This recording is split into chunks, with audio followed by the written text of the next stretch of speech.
किस श्राप के कारण स्त्री समय से पहले विधवा होती है? भगवान विष्णु ने माता लक्ष्मी को क्या बताया? माता लक्ष्मी का प्रश्न और उनकी जिज्ञासा।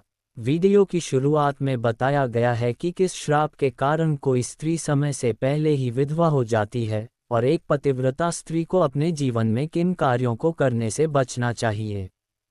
एक बार माता लक्ष्मी ने भगवान विष्णु से पूछा, हे प्रभु, संसार में स्त्रियां समय से पहले विधवा क्यों हो जाती हैं? माता लक्ष्मी ने बताया कि जब वे मृत्युलोक से आ रही थीं, तो उन्होंने देखा कि 3 सहेलियां थीं।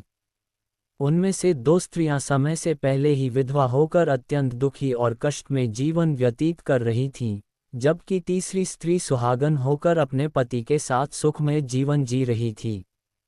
ये देखकर उनके मन में 3 प्रमुख प्रश्न उठे, जिनका उत्तर वे भगवान विष्णु से जानना चाहती थीं।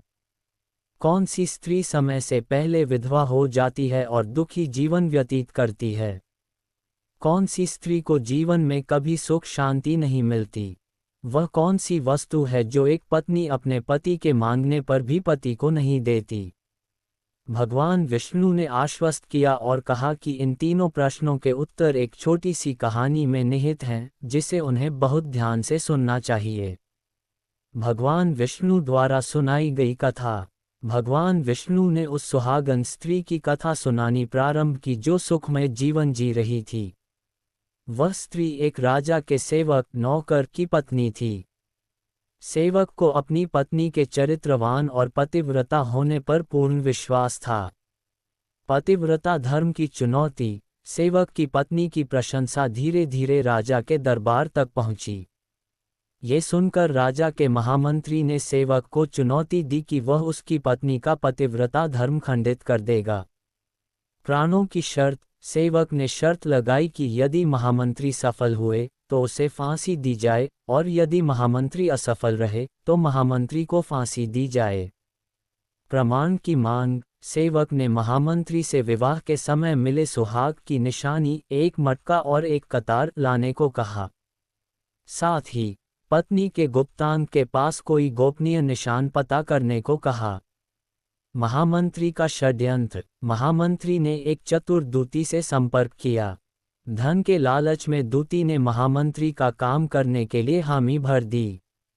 दूती का प्रवेश, दूती सेवक के घर उसकी मौसी बनकर घुसी और पत्नी ने उसे अत्यंत सम्मान दिया। छल से निशानी पता करना। 2 दिन बाद जब पत्नी स्नान कर रही थी तो दूती ने धोखे से उसकी आंख में पानी मार दिया। आंखें बंद होते ही दूती ने उसके गुप्तांग के पास जांघ पर एक तिल देख लिया। चोरी। पत्नी के रसोई में जाते ही दूती ने मौका देखकर मटका और कतार चुरा लिए और महामंत्री को सौंप दिए। साथ ही जांघ पर तिल की निशानी भी बता दी। विश्वासघात और फांसी का आदेश। महामंत्री ने राजा के दरबार में मटका, कतार और गुप्त निशानी पेश की। सेवक ने सभी प्रमाण देखकर मान लिया कि उसकी पत्नी ने पतिव्रता धर्म नष्ट कर दिया है और उसका अपनी पत्नी से विश्वास उठ गया। राजा ने सेवक को फांसी की सजा सुना दी। पतिव्रता पत्नी का साहस और न्याय। सेवक की पत्नी अपने निर्दोष पति को बचाने के लिए राजा के दरबार में खुद को नचनिया नर्तकी बताकर नृत्य करने की आज्ञा मांगी। न्याय की मांग। नृत्य से प्रभावित होकर जब राजा ने उसे वरदान मांगने को कहा तो पत्नी ने कहा कि दरबार में उपस्थित चोर को फांसी दी जाए। जब राजा ने चोर का नाम पूछा तो पत्नी ने महामंत्री का नाम लिया। झूठ का पर्दाफाश। महामंत्री तुरंत बोल उठा कि उसने उस स्त्री को आज तक कभी देखा ही नहीं है। इस बात को सुनते ही पत्नी ने कहा, महाराज, यदि इन्होंने मेरी शक्ल भी नहीं देखी तो फिर ये मटका और कतार कहाँ से लाए? मैं उसी सेवक की पत्नी हूँ। पत्नी ने पूरा छल विस्तार से बताया कि कैसे दूती ने मौसी बनकर धोखा दिया था। सत्य की जीत। राजा ने दूती को बुलाया, जिसने डर के मारे महामंत्री की पूरी सच्चाई बता दी। राजा ने सेवक को निर्दोष पाकर कैद से रिहा किया और महामंत्री को फांसी पर चढ़ा दिया। पत्नी का अंतिम वचन। पत्नी ने अंत में कहा कि वह अपने पति से बहुत प्रेम करती है और कभी भी अपने मुंह से अपने पति का नाम तक नहीं लेती है। भाग 3। तीनों प्रश्नों के उत्तर। कथा पूरी होने पर भगवान विष्णु ने माता लक्ष्मी के तीनों प्रश्नों के उत्तर दिए। समय से पहले विधवा होने का कारण। जो स्त्रियां अपने मुंह से अपने पति का नाम लेकर बुलाती हैं, वे स्त्रियां समय से पहले ही विधवा हो जाती हैं। कारण, ऐसा माना जाता है कि पति का नाम लेने से उसकी उम्र कम हो जाती है।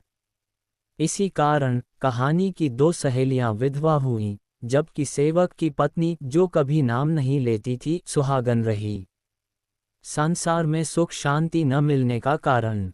जो स्त्रियां अपने पति की बिना अनुमति लिए किसी तीर्थ स्थान, उत्सव या धार्मिक कार्य में जाती हैं, वे कभी सुखी नहीं रहती हैं। ऐसी स्त्रियां जीवन भर दुखी रहती हैं और उन्हें पति का प्रेम नहीं मिलता। वह वस्तु जो पत्नी पति को नहीं देती, वह वस्तु है गाली अपशब्द। एक संस्कारी और चरित्रवान स्त्री कभी भी अपने पति को गाली नहीं देती। जो स्त्रियां अपने पति को गाली देती हैं, वे कभी चरित्रवान नहीं होती, जीवन भर दुखी रहती हैं और समय से पहले ही विधवा हो जाती हैं। उपदेश और समापन। माता लक्ष्मी तीनों प्रश्नों का उत्तर पाकर पूरी तरह से संतुष्ट हुईं।